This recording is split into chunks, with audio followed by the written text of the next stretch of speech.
activité d'excursion organisée par l'agence de voyage et de tourisme White & Co au domaine Bini sur l'axe Abidjan-Yamoussoukro. Et puis la grande famille de l'éducation-formation a organisé ce week-end un pré-colloque dans la commune de Port-Bouilly. Une nouvelle semaine démarre avec de nouvelles informations. Madame, monsieur, bienvenue au rendez-vous de l'actualité. L'agence de voyage et de tourisme White & Co Tour & Cruise a organisé une randonnée ce 21 août au domaine Bini sur l'axe Abidjan-Yamoussoukro. Cette activité d'excursion a permis à une soixantaine de touristes de l'agence White & Co de vivre un moment extraordinaire dans un domaine naturel, écologique et exceptionnel situé à une quinzaine de kilomètres d'Abidjan. Le compte rendu de Pierre Tebeu et Maru Seri. L'organisation de cette excursion a été très exceptionnelle par l'agence de voyage de tourisme White & Co Tour & Cruises. Dans ce car mis à la disposition des randonneurs, cap est mis sur l'autoroute Abidjan-Yamoussoukro dans une ambiance décontractée. La plupart des participants à cette découverte sont des jeunes en vacances scolaires. À environ une cinquantaine de kilomètres, une plaque indicative nous signale que nous ne sommes plus loin du domaine Bini. Nous quittons les bitumes pour arpenter une voie secondaire au milieu de la végétation. Après quelques minutes, le domaine Bini s'offre à nous.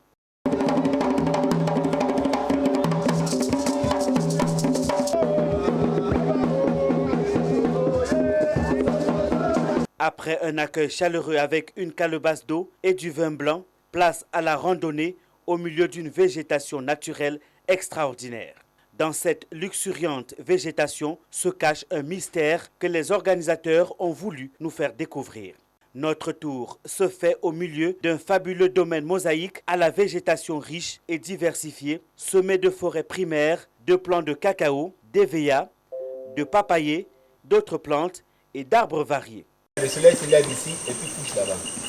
Donc si on a mis la greffe comme ça, il est midi, 14h, ça a tapé 10 dessus, ça fait 10 minutes. La greffe. Après plus d'une heure et demie de marche et d'explications, retour au camp pour le déjeuner buffet. Et toutes les sauces là, c'est 0 piment. La tchéké, sauce légumes au poisson, le foufou. Ici, l'on mange bio et de façon traditionnelle à la main. Un menu exceptionnel apprécié par les touristes.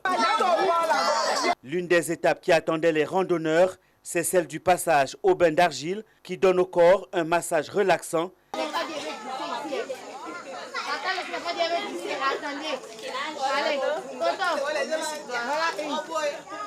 Avec à la clé un seau à la tyrolienne de 70 mètres de long, perché à 10 mètres du sol et caché dans ce domaine. Chacun y passe pour se faire une idée de l'émotion ressentie.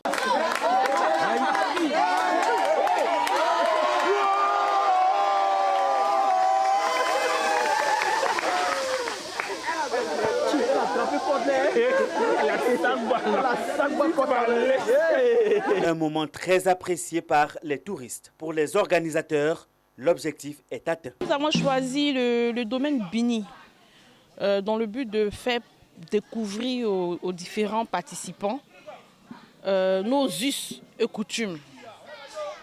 Faire découvrir la nature, faire découvrir les plantations, les différentes plantations en fait, la nature, tout ce qui est écologique aux différents participants.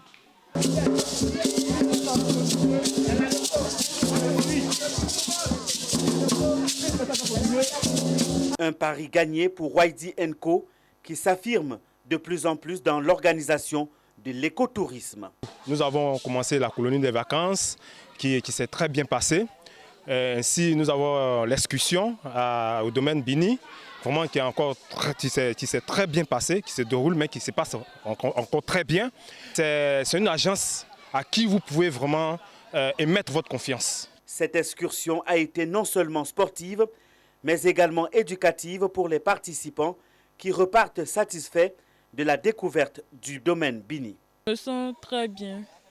C'est un cadre qui sort de l'ordinaire, de ce qu'on a l'habitude de voir à Abidjan. On s'est bien amusé, on a bien mangé. Bon, la petite partie, j'ai pas aimé, c'était les chiens. Sinon, à part ça, tout s'est très bien passé. C'était vraiment au top. c'était bien. C'était bien la promenade, après la nourriture et puis la baignade. C'était bien. J'ai appris plein de choses concernant les VA et tout.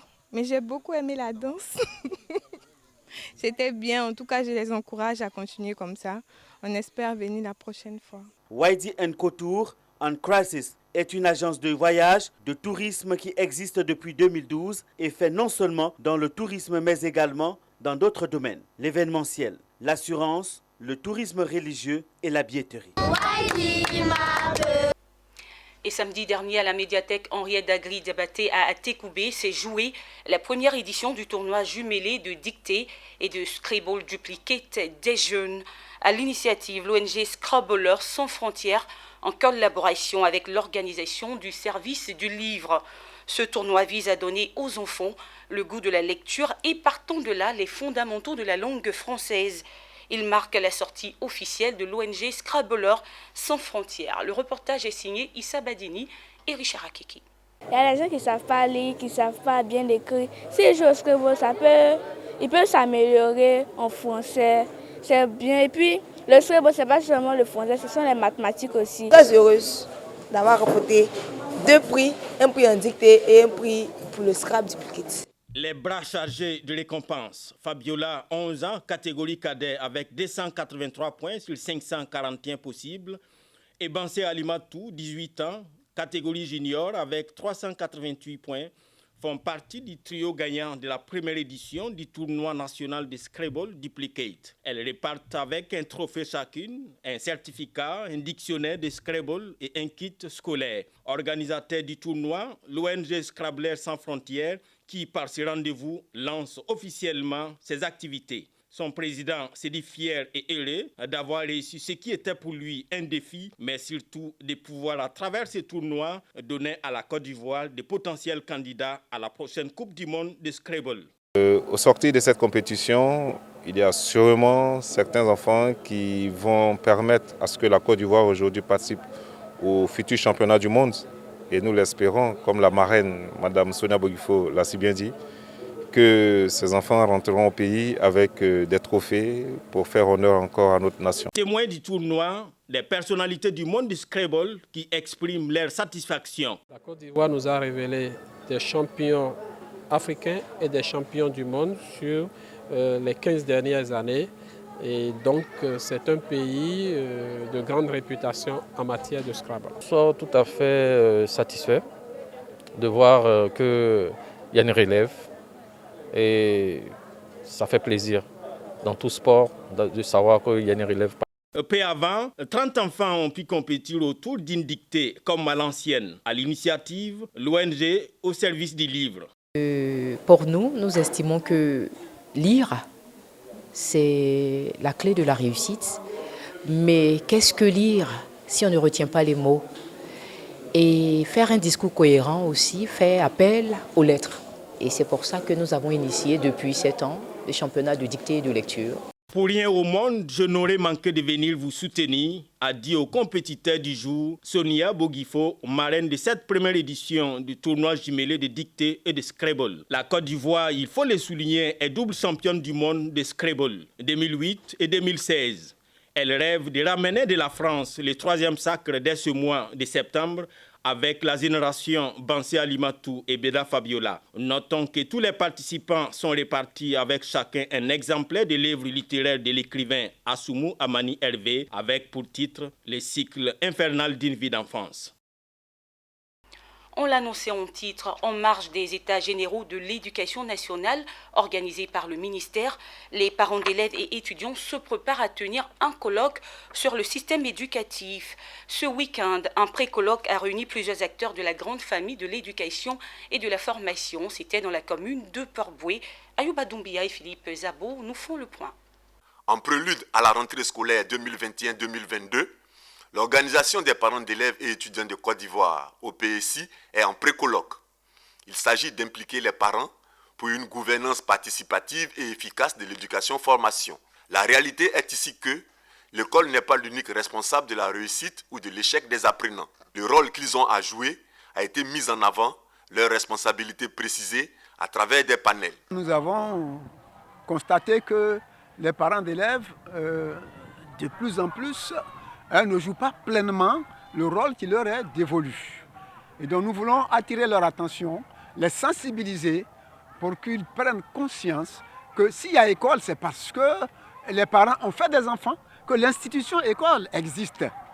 Et donc c'est pour attirer leur attention et leur mettre devant leurs responsabilités, les sensibiliser sur le plan national, de sorte que chaque parent comprenne qu'il a un rôle à jouer.